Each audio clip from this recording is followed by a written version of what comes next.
Hello friend, welcome to Study Krida. Friend, this is Ashish Gehlot and I am taking your human resource management class which is useful for UGC NET exam and any exam related to the human resource management. Friend, our today's topic is employee separation.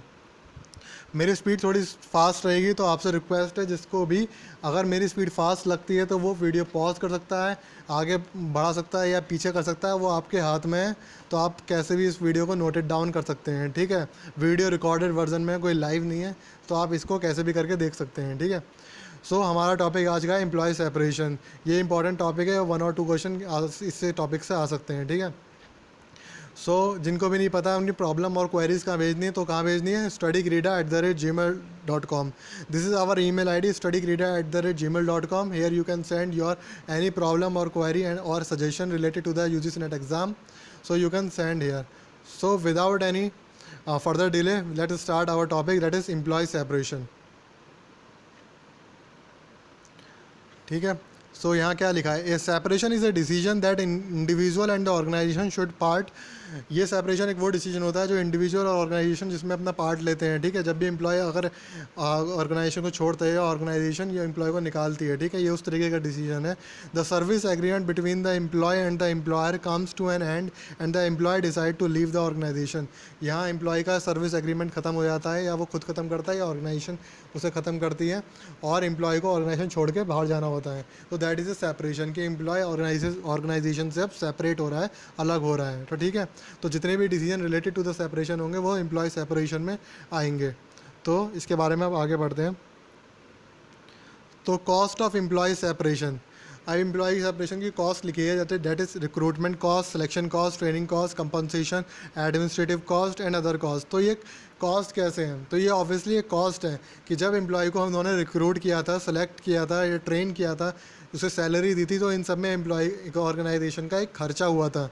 तो वो employ अगर छोड़ के जा रहा है तो organisation का इतना नुकसान हो रहा है, ठीक है, उसके जाने से, क्योंकि उसने उस पर बहुत ज़्यादा इन्वेस्ट कर चुकी है।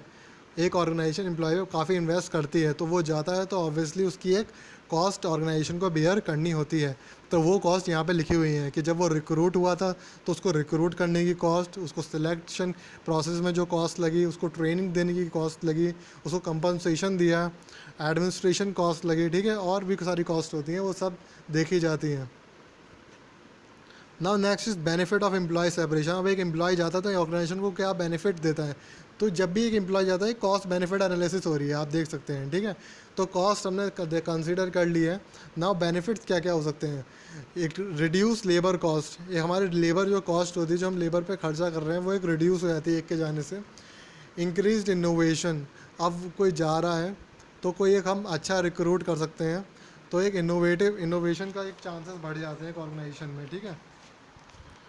अब प्रमोशन अपॉर्चुनिटीज़, कोई समझ लो कि मेरा सुपीरियर जॉब छोड़ के जा रहा है, उसने मेरे को सारा काम सिखा रखा है, तो ऑब्वियसली मेरे प्रमोट होने के चांसेस ज़्यादा हैं, तो एक प्रमोशन अपॉर्चुनिटीज़ ज़्यादा हो जाती हैं ऑर्गेनाइजेशन में। Better people with latest technology, हम एक तरीके से अगर पहले इसके लिए मैं बताना चाहूँगा रिप्लेसमेंट ऑफ पुअर परफॉर्मर। अगर कोई अच्छे से परफॉर्म नहीं कर रहा है तो, और वो ऑर्गेनाइजेशन की एक ज़बरदस्ती एक कॉस्ट बर्डन पड़ रहा है, ठीक है, ऑर्गेनाइजेशन की कॉस्ट का एक बर्डन उसकी वजह से पड़ रहा है, परफॉर्मेंस कुछ है नहीं लेकिन कॉस्ट ज़्यादा इंकर हो रही है, तो एक वो जा रही है, तो हमारे पास सिर्फ वो हम टैलेंटेड लोगों को एक रखेंगे, ठीक है। तो एक अच्छा एक इन्वायरमेंट होगा, और जो स्किल्ड लोग हमारे ऑर्गेनाइजेशन में होंगे तो ऑब्वियसली हमारी ऑर्गेनाइजेशन कॉम्पिटिटिव एज गेन कर सकती है मार्केट में, ठीक है। अपॉर्चुनिटी फॉर ग्रेटर डाइवर्सिटी, तो हमारे पास वैकेंसी अराइज हो जाएंगी, तो हम एक और अच्छी रिक्रूट कर सकते हैं, ठीक है, उसकी प्लेस पे। तो ये सब बातें होंगी बेनिफिट ऑफ एम्प्लॉय सेपरेशन की। Now types of employee separation, ये वो टॉपिक है जहाँ मुझे टाइम लगेगा, ठीक है, और यही वो टॉपिक है जो बहुत इंपॉर्टेंट है, और इसके बाद एक टॉपिक और है उसको और डिस्कस करना है, ये टॉपिक ख़त्म हो जाएगा। Now first is voluntary separation. Voluntary separation जो इनिशिएट करता है वो एम्प्लॉय खुद करता है। These voluntary separation are initiated by the employee himself. This occurs when an employee decide for personal or professional reason and the relationship with the employer. वो अपने personal या प्रोफेशनल किसी रीज़न से एम्प्लॉयर के साथ या ऑर्गेनाइजेशन के साथ अपने रिलेशन एंड करता है। ये रीज़न जो होते हैं, ये रीज़न कौन कौन से हो सकते हैं, उसको एक बढ़िया जॉब मिल रही है, ठीक है, जो उसे ज़्यादा पैकेज दे रही है, एक ये हो सकता है। ठीक है, वो अपने करियर में कोई चेंज चाह रहा है, वो अपनी फैमिली के साथ ज़्यादा टाइम स्पेंड करना चाह रहा है, इसलिए जॉब छोड़ रहा है। उसके सुपरवाइज़र के साथ ज़्यादा अच्छी नहीं बन रही है। ठीक है, वो अपनी करंट जॉब से अनसेटिस्फाई है। तो ये सारे रीज़न हो सकते हैं एक एम्प्लॉय के छोड़ने के। तो रीज़न एक वॉलंटरी सेपरेशन में दो हो सकते हैं, कुछ अवॉइडेबल होते हैं, कुछ अनअवॉइडेबल होते हैं। तो वॉलंटरी सेपरेशन दो टाइप का हो सकता है, एक अवॉइडेबल और एक अनअवॉइडेबल। अनअवॉइडेबल वॉलंटरी सेपरेशन जो होता है वो एम्प्लॉय की लाइफ से रिलेटेड होता है, इस पे एम्प्लॉयर का कोई कंट्रोल नहीं होता है। ठीक है, तो बोलूँ, इन unavoidable voluntary separation result from an employee's life decision that extend beyond an employer's control. ठीक है,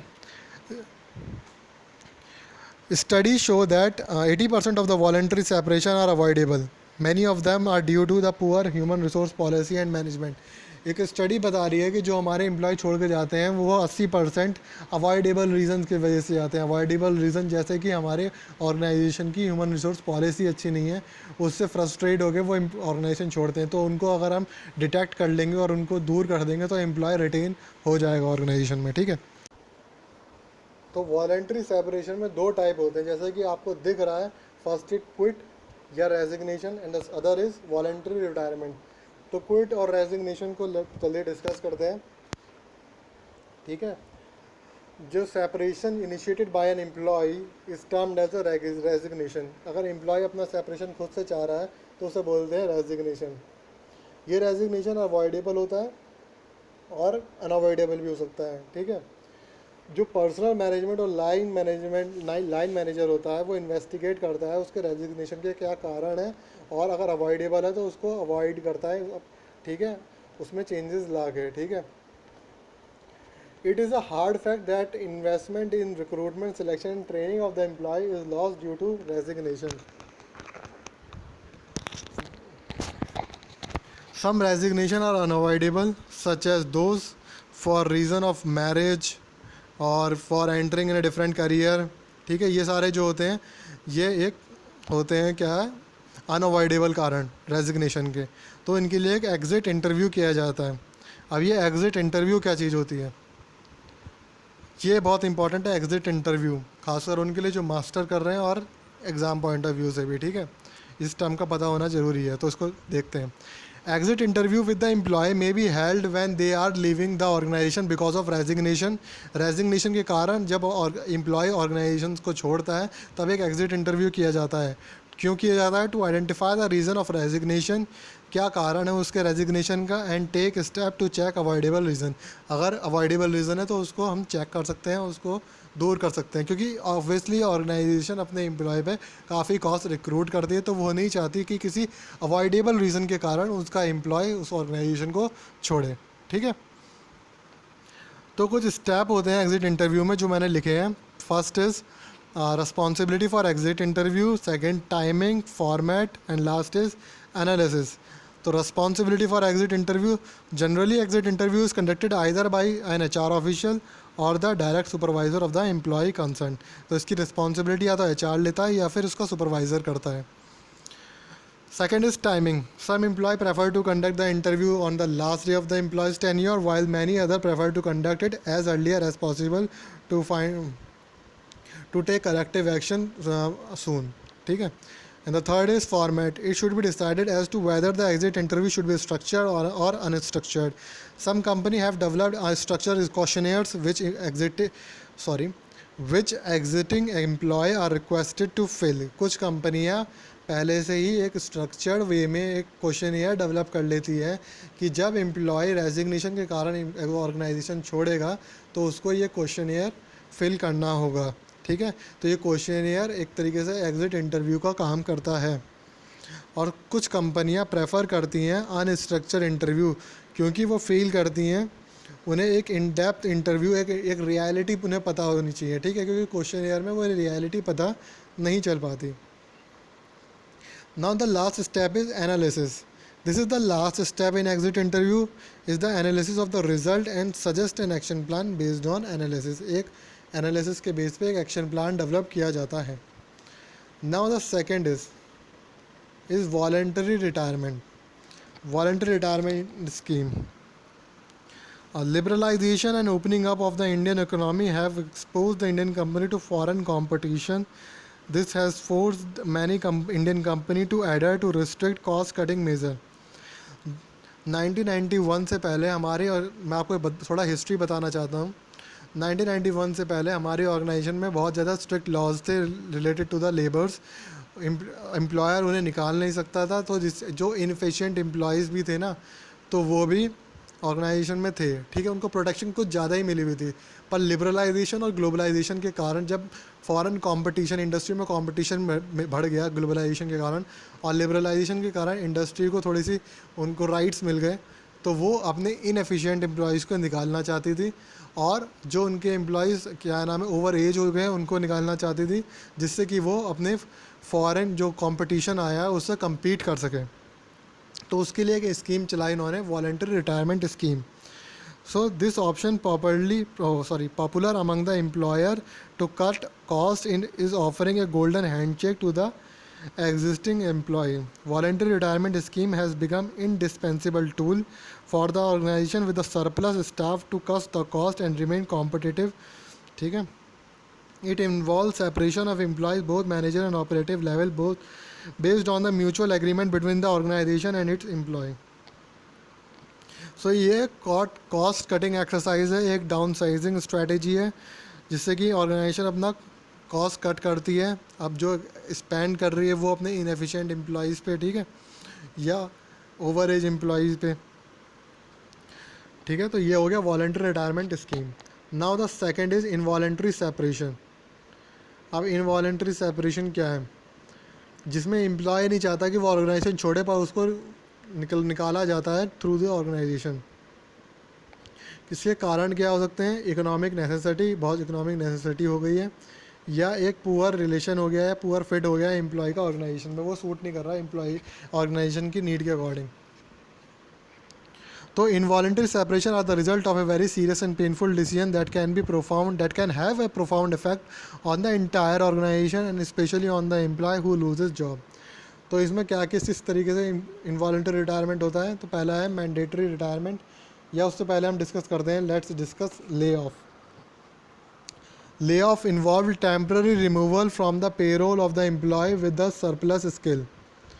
ठीक है, इसमें टेम्पररी उन्हें निकाला जाता है. According to the section 2KK of the industrial dispute act 1947, lay off mean the failure, refusal और inability of an employee on account of shortage of coal, power or raw material, or accumulation of stock, breakout machinery, by any other reason to give employment to worker whose name appear on the muster rolls.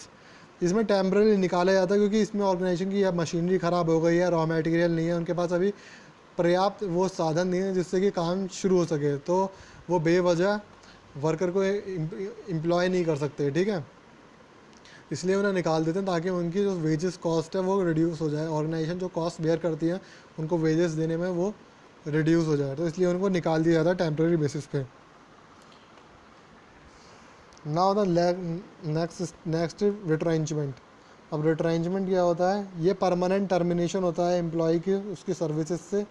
ठीक है, ये एक termination of service on account of disciplinary action or prolonged illness or retirement or superannuation or expiry of agreement or on closure of the establishment does not constitute retrenchment. Retrenchment भी मतलब एक हम workforce को reduce करते हैं, ये disciplinary action है. कोई अगर इनडिसिप्लिन क्रिएट करता है ऑर्गेनाइजेशन में, या तो उसको एक उसके अगेंस्ट एक एक्शन लिया जाता है जिस रिट्रेंचमेंट होता है. तो बट रिट्रेंचमेंट अगर हम किसी को ऐसे निकालने लगे ऑर्गेनाइजेशन में, तो ये क्या क्रिएट करेगा? एक इनसिक्योरिटी क्रिएट करेगा स्टाफ के अंदर. Therefore an employee should be retrench without humiliation and ill feeling so that he does not speak unkindly of the employer. तो इसको एक बहुत प्यारे तरीके से ये काम किया जाता है जिससे कि उसको बुरा ना लगे एम्प्लॉय को. ठीक है, उसको ह्यूमिलेशन का सामना ना करना पड़े, कोई बुरी फीलिंग नहीं है ऑर्गेनाइजेशन के लिए. इस तरीके से रिट्रेंचमेंट प्रोसेस किया जाता है. ठीक है, कुछ कंडीशन दिए हैं इंडस्ट्रियल डिस्प्यूट एक्ट 1947 ने. वो कंडीशन क्या है? पहली है, employee must be given 1 month notice. Employee को 1 महीने का नोटिस दिया जाता है और उसमें उसे राइटिंग में उनके रीज़न दिए जाते हैं रिट्रेंचमेंट के. ठीक है। और 30 दिन का उसे वेजेस दिया जाता है, जो 30 दिन का नोटिस दिया है तो उसका वेजेस भी मिलेंगे उसे। जो नोटिस होगा वो गवर्नमेंट के प्रेस्क्राइब फॉर्मेट में होगा। अगर कोई एग्रीमेंट नहीं है तो in the absence of any agreement to the contrary the worker employed last must be terminated first.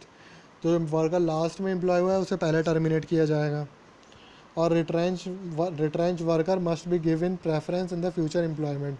और जिसको निकाल रहे हैं फ्यूचर में कभी एम्प्लॉयमेंट के लिए वो दोबारा आएगा तो उसको प्रेफरेंस पहले मिलेगी।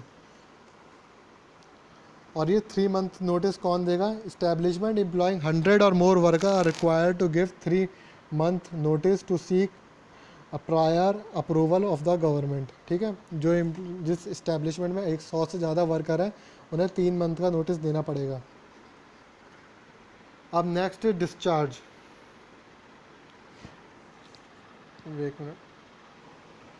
डिस्चार्ज में क्या होता है, एम्प्लॉयर और एम्प्लॉय दोनों मिलके एक म्यूचुअल अंडरस्टैंडिंग से अब जो एग्रीमेंट है, सर्विस एग्रीमेंट एम्प्लॉयर एम्प्लॉय के बीच में, उसको ख़त्म करते हैं। ठीक है, उसमें इसको एम्प्लॉयर क्या है, एक नोटिस देता है एम्प्लॉय को, दोनों मिलके उसमें ख़त्म कर रहे होते हैं, उसमें सारी टर्म्स एंड कंडीशन लिखी होती हैं और एग्रीड मैनर में इसे किया जाता है। तो that is discharge. Now next is mandatory retirement, जो हमारा पहला था। दो separation of an employee from the organization by way of retirement takes place on attaining a specified age और completion of the specified period. जिस period के लिए employ को वो सर्विस में रखा गया था वो पीरियड पूरा हो जाता है या उसकी रिटायरमेंट एज आ जाती है तो उसको रिटायरमेंट लेना होता है। ठीक है, तो होता है mandatory retirement. Now next is हमने डिस्कस कर लिया है mandatory retirement, discharge, lay off, retrenchment. ठीक है, और आउट प्लेसमेंट, सस्पेंशन, ये सब एक अगेंस्ट एक्शन लिए जाते हैं एम्प्लॉय को सेपरेट करने के। ठीक है, देखते हैं अब आगे क्या है। फ्रेंड, अभी के लिए इतना ही। और हमारा फेसबुक पेज लाइक कर सकते हैं। आपका अब जो टॉपिक अब बचा है, जो इसके बाद मैं अपलोड करूँगा, वो ट्रेड यूनियन हो गया और इसके बाद लगभग ये ख़त्म है। ठीक है, ट्रेड यूनियन में 2 क्लासेस लग सकते हैं, थोड़ा बड़ा टॉपिक है वो। ठीक है, तो अभी के लिए इतना ही। फेसबुक पे लाइक कर सकते हैं, वहाँ मेरे क्वेश्चन अराइज करता हूँ मैं डेली, तो उसको आप आंसर कीजिए। वो प्रिपरेशन के लिए बेस्ट है क्योंकि मैं क्वेश्चन जो अराइज करता हूँ वो काफ़ी इंपॉर्टेंट क्वेश्चन होते हैं। ठीक है, और वीडियो पसंद आए तो लाइक कीजिए, कमेंट कीजिए और वीडियो को शेयर कीजिए अपने फ्रेंड के साथ, जिससे कि वो शेयर कर पाए उनके साथ जिनको ज़रूरत है। ठीक है, तो ये हमारा मकसद यही है कि जिनको ज़रूरत है वहाँ तक इसकी रीच पहुँचाई जाए। ठीक है, तो कुछ टॉपिक नहीं समझ में आया उसको बता देना, इनके नोट्स में बनाऊंगा, उसकी अपडेट मैं फेसबुक पे या अपने नेक्स्ट वीडियो में इसकी अपडेट देता रहूँगा, तो वीडियो देखते रहना। ठीक है, तो अभी के लिए इतना ही। थैंक यू क्लास, जय हिंद।